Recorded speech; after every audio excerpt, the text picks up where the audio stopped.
All right, this is an important story for you this morning, everybody. There is growing outrage that a possible act of jihad on U.S. soil is getting precious little attention.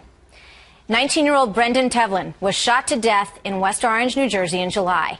There were not too many headlines over this young man's death. Investigators ruled it a random act.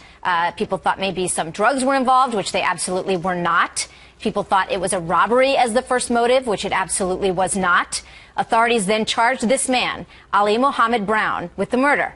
And after his arrest, he said some very interesting things to the detectives. He said that his motive for this attack was revenge for U.S. military action in the Middle East. That was his motive. He made it clear himself. This led to a New York radio host sounding off, saying that the evidence shows that domestic terror, in his opinion, is already here. Listen. If there was ever a reason to riot in the streets in the name of humanity, it would be for this case. But has that happened? No.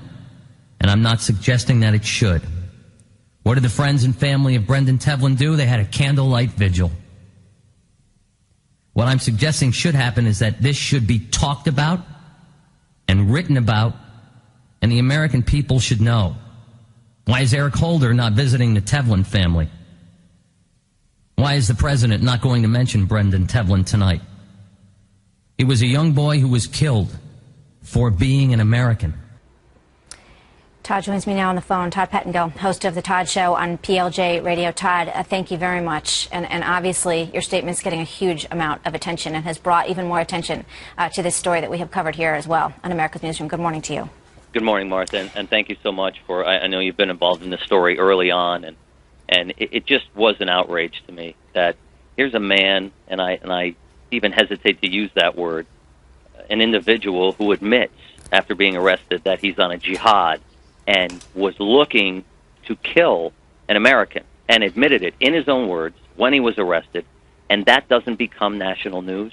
I mean, I do a comedy morning music radio show.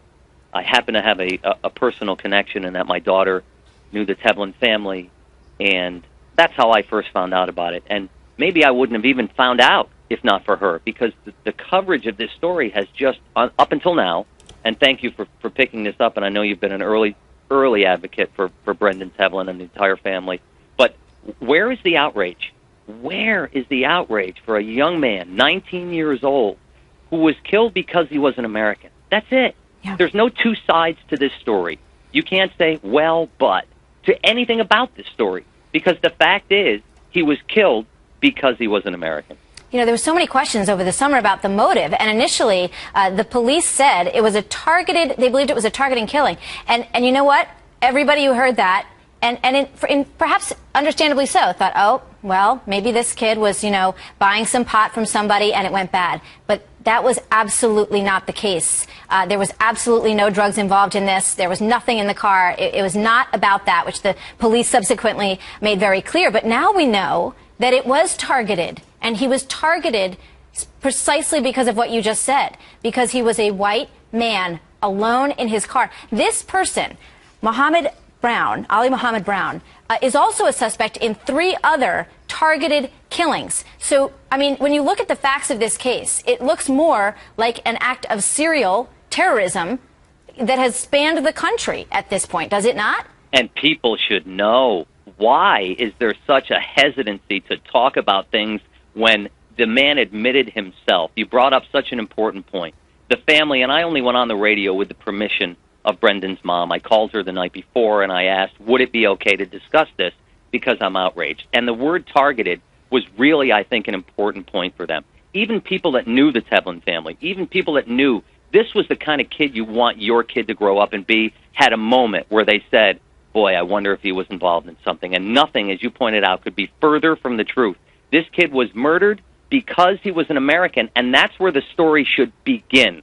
That's where the discussion should take place, because domestic terrorism is here. It happened. It happened in New Jersey, and a family not only has to try to go on for their 3 other kids and somehow try to put their lives back together, but they also have to worry that people might believe, because the word targeted was used, that he was involved in something that he shouldn't have been, and nothing could be further from the truth. Now, we don't know yet. And you know, this should also be taken in the context of the summer of Michael Brown and the protests that we saw in the street, and nothing. His family suffered as well, Michael Brown's. They lost their son as well. But the Tevlins did, too.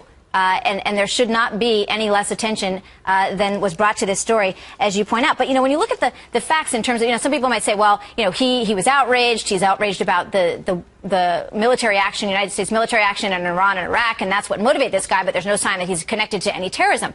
A, we don't know that yet. We don't know who he listened to. We don't know who he followed on social media. We don't know those questions yet. And it reminds me in some ways of Nidal Hasan, who acted independently, but who had been following a number of terrorists in his own way. It also reminds me of the military recruitment shooting, the drive-by shooting that happened in Little Rock, Arkansas in 2009, which was another random shooting that was motivated by Islamic jihad, essentially.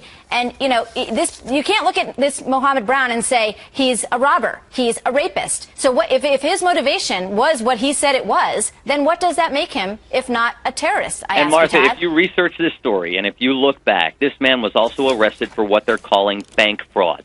Now, if you look at the story, it says he was, quote unquote, raising money and filtering it to terrorist events, to terrorist organizations.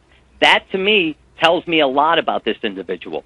And it simply said, clearly an act of domestic terrorism. This guy went on a killing spree.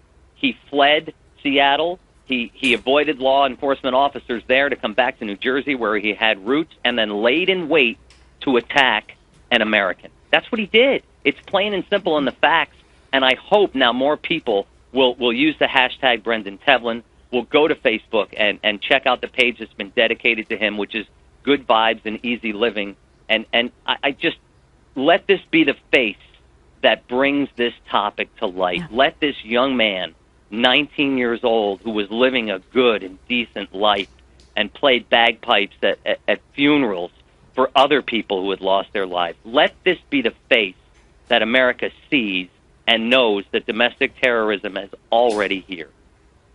Todd Pettengill, thank you very much for being here today. We are very glad to talk to you, and we hope you continue to speak to everybody and get the word out as you can. Important story. Thank you very much, Todd. Thank you, Martha. God bless. You bet.